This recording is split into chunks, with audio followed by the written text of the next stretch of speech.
ෆ්ලෑෂ්බෑක් සහ රොෂාන් ප්‍රනාන්දු ගැන මටත් දෙයක් තියෙනවා කියන්න.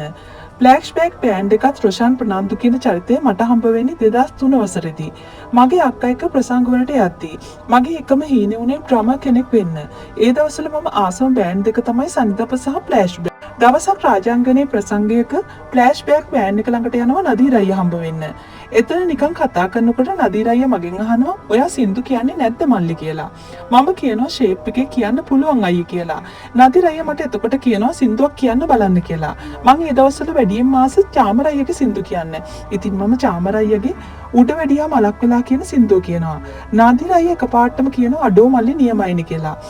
ඒ පාර නදීර අයියා රොෂාන් අයියට කතා කරලා කියනවා මූ නියමට සින්දු කියනවා අයියේ කියලා. රොෂාන් අයියා මගේ සින්දු එහෙම අහන්න ගත්තා.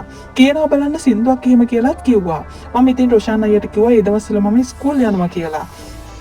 එතකොට මම ඩ්‍රම් සෙට් එක මගේ ජීවිතේ කරගෙන හිටියේ. රොෂාන් අයියා මට කියනවා මල්ලි ඔබ සින්දු කියපන් ඩ්‍රම් ගහපන් හැබැයි ඔයා සින්දු කිව්වෙත් දවසක ඔයාට හොඳ තැනකට යන්න හම්බ වෙනවා කියලා. රොෂාන් අයියා මට කියනවා අද මම උඹව දානවා අපිත් එක්ක සින්දු කියන්න කියලා. මම බෑ කියනවා. රොෂාන් අයියා කියනවා උඹ අද සින්දු කියන්න ඕනේ කියලා. මට කියන්න බෑ රොෂාන් අයියට කොහොකයි කියලා. ඉතින් මගේ කතාව වෙනස් එකක්. මේකත් කියන්න ඕනේ. ඇත්තටම එදා තමයි මම කරන්න ඕන හරිම දේ මට තේරුනේ. රොෂාන් අයියා මට මාර මොරාල් එකක් දුන්න ගායකයෙක් වෙන්න. එදා දුන්න මොරාල් එකට මම බෑන්ඩ් එකක් හදාගෙන ෂා FM රෝඩ් ෂෝ ගැහුවා. මම ඩ්‍රීම් ස්ටාර් ගිහලා සින්දු කියලා දෙවනියා වුණා. ෆීඩ්බැක් හම්බ වුණා. මගේ ජීවිතේ කන පිටම හැරුණා. එදා මට ගායකයා කියන චරිතය හදාගන්න මොරාල් එකක් දුන්න රොෂාන් අයියා. මට සංගීතය දෙන්න බෑ කියන පොස්ටික් බෑන්ඩ් තියෙනවා. නම් කියන්නේ නැහැ. මොකද ඒක එයාලගේ කැමැත්ත. හැබැයි මම තරහ නැහැ. එයාලට හොඳයි නම් මට කොහොමත් හොඳයි කියලා මම මගේ වැඩේ කරනවා.